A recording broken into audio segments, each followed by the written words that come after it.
So learning Portuguese was tough, as I'm sure learning any language is in a mission. I think my biggest advice to someone who's preparing to serve in any foreign language speaking mission is, before your mission, before you get to the MTC, don't worry about it. Just like, it will come. You know, I tried to learn some things in Portuguese before I left, but it didn't help at all. What helped is what I mentioned earlier about the study of the gospel. Like, I was ready to teach in English.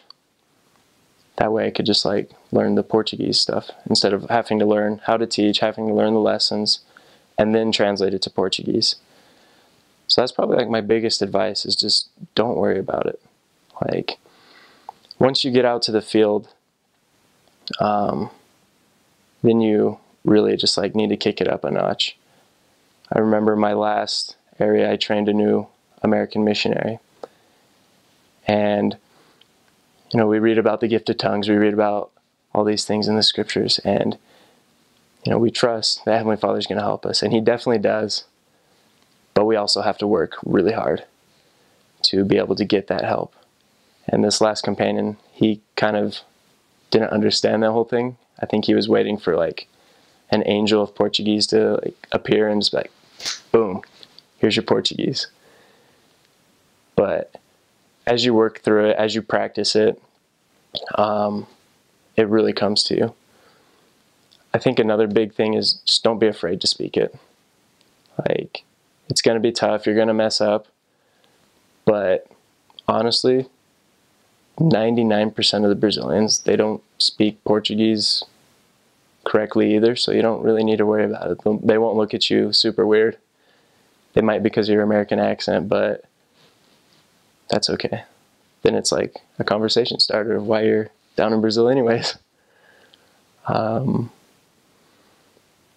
would just say be diligent. Read your scriptures in Portuguese, pray in Portuguese, do anything you can in Portuguese. I remember when I was first learning, I got a roll of masking tape and would write the words of everything in Portuguese and just like stick it to it. So I'd have like fridge in Portuguese stuck to the fridge. So when I looked at it, I'd be seeing a fridge, but it would be like the word in Portuguese instead of to like trying to memorize flashcards, which, I don't know, might work for some people, but for me it doesn't really work. So I'd be walking through my house like during the morning and stuff when we were getting ready, and I'd just be looking at everything that was labeled. And that's probably what helped me the most, and just like talking with the Brazilians. And it really helped me when I had Brazilian comps. So when you have a native speaker companion, you really need to like take advantage of that, because it's a great opportunity to really like take your language up to the next level.